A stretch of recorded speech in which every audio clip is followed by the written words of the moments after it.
Okay, now let's get into the Peter King situation. Hmm. Now, from what I took of it, after the Super Bowl, now this particular incident, it was after the Hmm. Super Bowl, and Peter King was sort of talking about the game. Hmm. He called out Rashard Mendenhall, said he was the GOAT because he had that late fumble, Hmm. and then either before or after that, he mentioned how Big Ben was going to be humbled from this. He was going to learn from this and come back stronger than ever.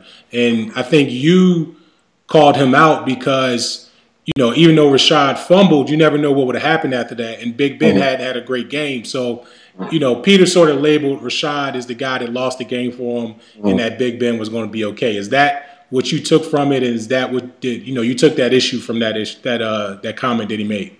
Right. What I'm looking for from my not just myself, but all media is consistency and some common sense. If you look at the game as a whole, of course, that fumble was a big momentum changer and everything, but it also happened with plenty of time left in the game, and the Packers were still up at the time. We don't know if the next play would have been an interception. We don't know if they would have, and they were at the 50-yard line. We don't know if they drive down the field. We don't know if they miss a field goal. It's hard to say one guy is the ultimate GOAT, unless it's literally a game changing at the end of the, game type of situation. And it wasn't even the fact that he mentioned that it was a big play, because it was a big play, but to kind of undermine, what Ben Roethlisberger had did in the fact that, oh, he'll be okay, it's humble. He didn't play his best, but it wasn't his fault. To me, it's a team type of thing, and why you protecting one person while throwing another person under the bus. And someone actually sent me several articles from Peter King where he seems to have something against Rashard Mendenhall. So it's like, what exactly is the difference? And we know about his past history with Brett Favre, where and it just seems like at a certain point, and I always try to stress this to young bloggers or young people that are getting into the industry is if you become too buddy buddy with the players, then how can you truly be, unbiased? I mean, it's obviously that he has a relationship with some of these quarterbacks, and it clouds his writing. And I even saw that yesterday when he was speaking about, Vince Young and the Tennessee Titans. It's just, how can you take someone seriously who seems to hold grudges and has personal vendettas against, certain players? And he's in a position of power. He's a power player in regards to media. So a lot of people see that, and then all of a sudden now Rashard Mendenhall is getting hate mail, or people think Vince Young is a bad guy because he said it. Now that, to me, that's not taking your responsibility as a journalist seriously enough. Now, you take these stances just because of him, the whole media aspect of what he's putting out there. It's not really, and I know I get it. I've seen you retweet people that said it's a racial thing or it's a race, and you say that's not even what it is. I didn't bring up Mm-hmm. race. It's just how Mm-hmm. he put the information out there. Yeah, because the automatic assumption is we have black and white, black reporter, white reporter. People will jump in and say, it's race, it's race, and like I was telling you before, to me, it's situation. Even if, let's say, Rashard Mendenhall was Peyton Hillis, and the same thing happened, I would defend Peyton Hillis the same exact way that I would Rashard Mendenhall. It has nothing to do with it. He's black. It has to do with the fact that that situation didn't call for him to be treated like that. It doesn't matter if Vince Young is black. Vince Young could have been Jake Delhomme. But if the same situation had happened, I would have said the same thing. I think when you jump to race immediately, sometimes it can cloud what you're really trying to say, your message. And to me, to call someone a racist, you have to know them, personally.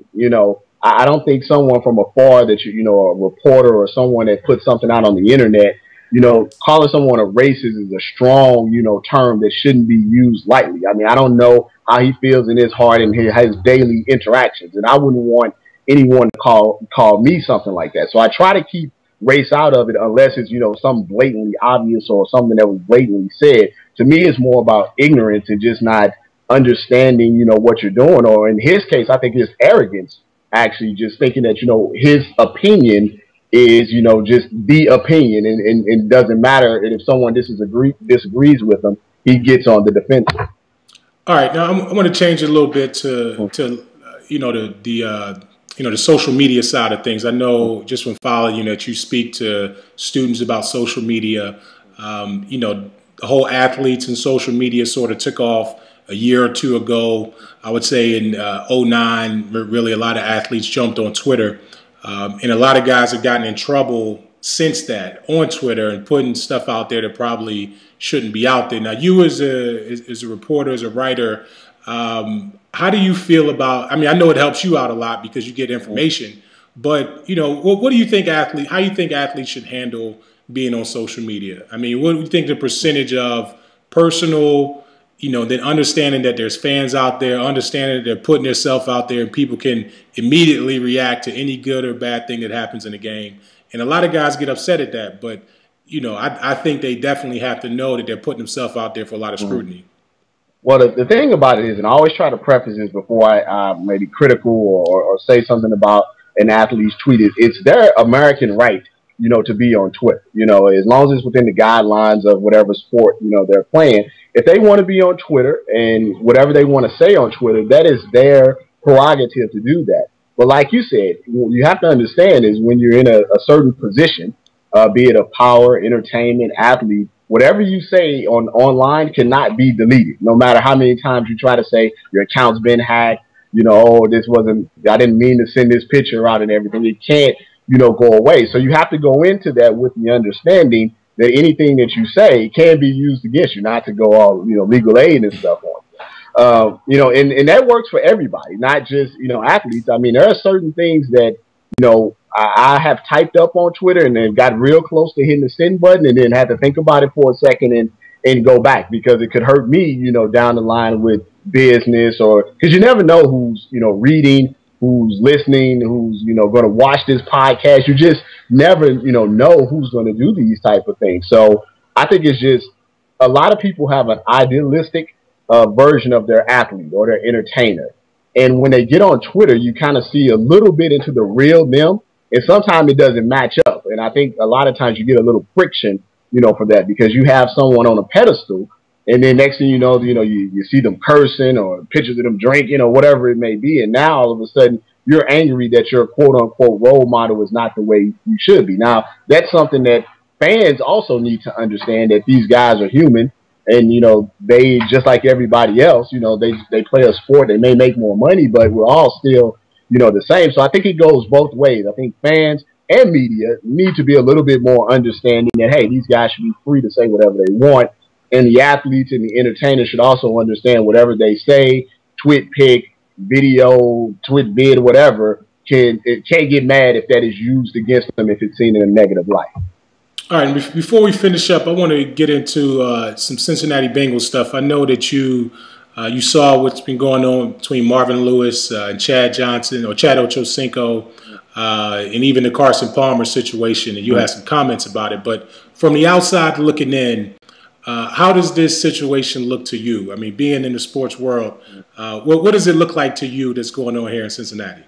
See, once again, I just like consistency. I know I'm being redundant, but, when Chad and Carson are two different people. Everybody's different. The way that it doesn't mean that you're wrong, doesn't mean that it's a bad way of lifestyle. Chad has never been in trouble with the law. Carson has never been in trouble with the law. Chad likes to be on reality shows and doing soccer. That's his thing. Carson likes to stay at home with his kids. I mean, it's all good either way. But the fact of the matter is you have two guys. One at one time was trying to get out of Cincinnati and was basically ridiculed and called selfish and all of these, negative terms, about this. And now you have another guy that wants to get out of Cincinnati, had his, agent or PR people draw up an actual letter saying no matter what you say, we're going to leave anyway. And he's getting lauded as being professional, even though he has 4 or 5 years and millions of dollars, left on his contract. We get on other players about holding out about that, but certain players seem to get a pass. And Marvin Lewis, always speaks highly of Carson Palmer while taking little digs, at Chad. To me, it's like, it's not consistent. It's not fairly, shown throughout the media. And that was really, my issue. If you want to get on Chad about, football related stuff, that's fine. What he does when he's off the clock is his business. Just like when I'm done, with you and I decide to go outside, that's my business. If I want to be in a circus, if I want to, sleep with a basketball wife, that's my, business. So why are people getting on him for doing stuff? Why you guys, why they're locked out, anyway. So I just think there's a lot of inconsistency in the media. And if I see something like that, even if it's with a coach, doing things that or organization in this way, I'm gonna call them out on it. They may not like it, but that's how I feel about the situation. How do you see it playing out? You think Chad is in Cincinnati next year, or you think Carson is back, or both of them are gone?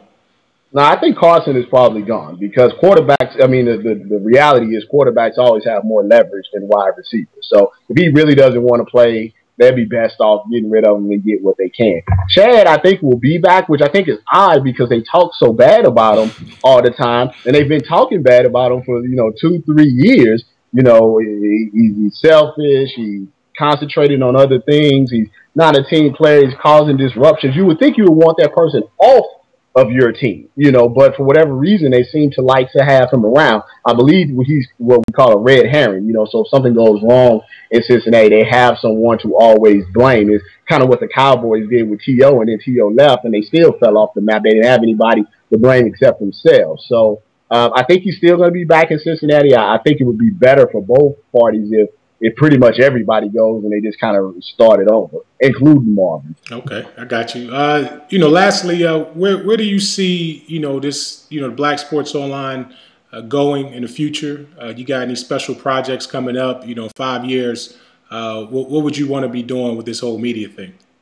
Well, the great thing about it is that, and I will always be appreciative of this, is Black Sports Online has given me an opportunity to do things that I would have never dreamed of been, able to do, as far as cover sporting events, do interviews, meet people. I've had so much fun out of the last, couple of years, doing this. The expansion that we're thinking about doing is more sites, branch off sites, radio, TV, all of that type of stuff to kind of make it into a multimedia brand. Because, the one thing when I started this, I said I wanted to help open doors for other African American journalists who couldn't get in the front door. So they may have to go through the side door, the back door. Sometimes we go through the window.